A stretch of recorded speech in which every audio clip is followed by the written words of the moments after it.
Latest headline India की ताज़ा तरीन खबरों को देखने के लिए यूट्यूब पर जाकर चैनल को सब्सक्राइब करें और बेल आइकन दबाना ना भूलें।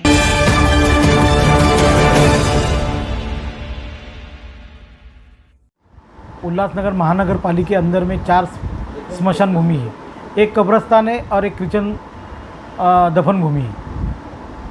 उल्लासनगर महानगर पालिका ये स्मशान भूमि में सब सामाजिक सुविधा देने का काम करती है।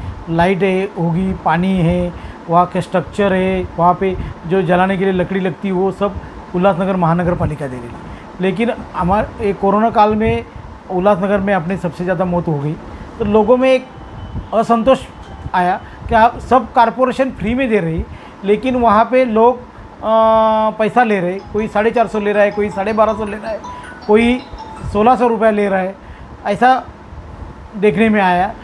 वो देखने के बाद हमको एक चीज़ हमने किया तो बाबा ये सही नहीं है।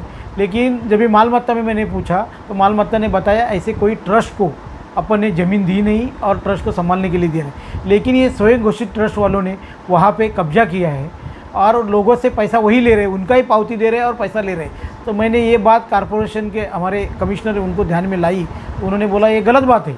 तो उनको भी मालूम नहीं था, उन्होंने भी छानबीन की और तो वो जो मैं लेटर मैंने दिया था कमिश्नर को, वो लेटर उसने अतिरिक्त आयुक्त को दिया और वहाँ पे एक 3 सदस्यीय कमेटी बनाई और उसका इंक्वायरी पूरा होके जल्द से जल्द ये कारपोरेशन के ताबे में ज़मीन भी आ जाएगी। और ऐसा ही ज़मीन का मालिकाना हक कारपोरेशन का ही है, लेकिन ये स्वयं घोषित ट्रस्ट वहाँ पे पैसा वसूल कर रहे, लोगों को लूट रहे, गरीब लोगों को लूट रहे।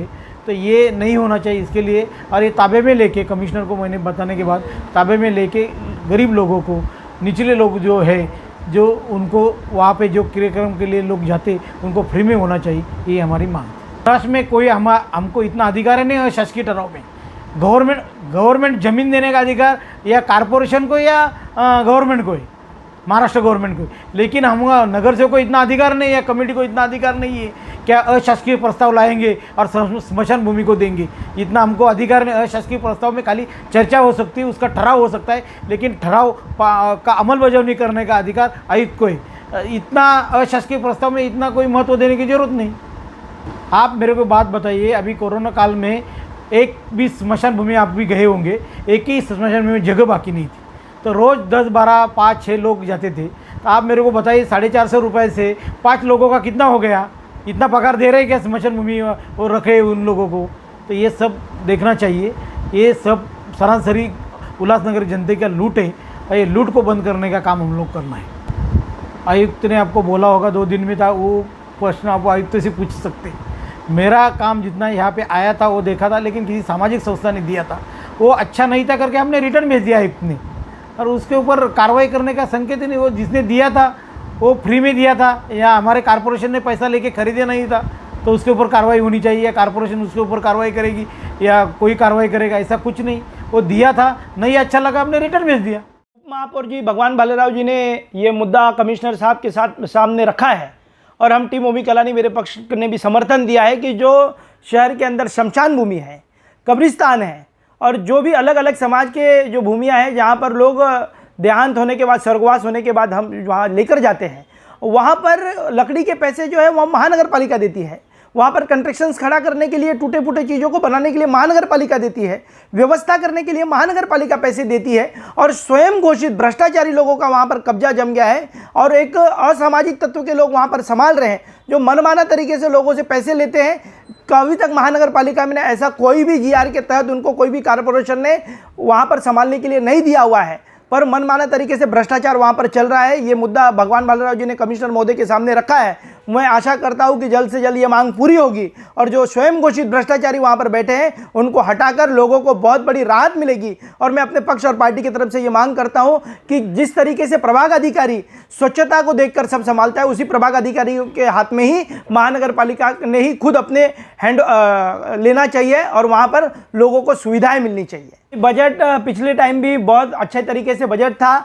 महापौर पंचम कलानी के माध्यम से राज्य की सरकार के जो 4 प्लॉट्स थे, ऐतिहासिक तौर पर हमने चारों प्लॉट अपने हाथ में लिए और पहली बार कोई महापौर ने ऐसा काम किया कि चारों प्लॉट्स हमारे हाथ में आ गए, जो महानगर पालिका में जो बैठे वो भी राज्य की सरकार से हमने लिए थे, और बजट के माध्यम से हमने बहुत अच्छे अच्छे काम किए। फिर सीमेंट कंक्रीट की सड़कें हो, आप देख सकते हो कि पंचम कलानी महापौर होते हुए बजट में सीमेंट कंक्रीट की सड़कों का सबसे ज़्यादा वर्क ऑर्डर निकले, और हमारे जो स्लम बस्तियाँ है उसके अंदर भी विकास हुआ। सीसीटीवी कैमरे का जो तरतूद है वो बजट के अंदर किया हुआ था, पर सीसीटीवी के लगाने की जो राज्य सरकार की परवानगी लगती है उसमें आदरणीय ओमी कलानी जी और महापौर पंचम कलानी जी ने यहाँ के सीपी साहब, डीसीपी और एसीपी साहब से चर्चा करके वो लगाने का प्रस्ताव हमने और तरतूद भी की थी। पहले कोई भी बजट के अंदर किसी भी चीज़ की तरतूद की जाती है, उसके बाद में जब राज्य सरकार मंजूरी देती है तब जाकर सीसी कैमरे लगे हैं। और बात रह गई इंडोर गेम की, तो मैं आपको बताना चाहता हूं कि आपके पत्रकारिता के माध्यम से कि पंचम कलानी महापौर रहते वक्त और आमदार ज्योति कलानी जी रहते वक्त अभी राज्य की सरकार से हमने बाला साहब ठाकरे क्रीड़ा संकुलन को 23 करोड़ रुपए के लागत से हम यहां पर महानगर पालिका की तिजोरी में लेकर आए। सबसे बड़ा काम हमने महापौर रहते वक्त ये काम किया है। उनको गलतफहमी हुई रहेगी, जिन्होंने भी ये बयान दिया है, मुझे लगता है कि वो गलतफहमी में उन्होंने बयान दे दिया है। बाला साहब ठाकरे क्रीड़ा संकुलन के पैसे भी हम लेकर आए हैं, राज्य की सरकार से 4 ज़मीनें हम लेकर आए, सीमेंट कंक्रीट की सड़कें बने हैं। मैं आपको बताना चाहता हूं कि महापौर रहते हो कि एसटीपी प्लान का काम हमने पूरा किया है, साथ ही साथ एमआईडीसी से पानी की बढ़ोतरी करने का काम हम राज्य की सरकार की तरफ से हम करके आए। तो इस तरीके के कामों को हम करते आए। जिन्होंने भी यह बयान दिया है उन्होंने ये गलत बयान दिया।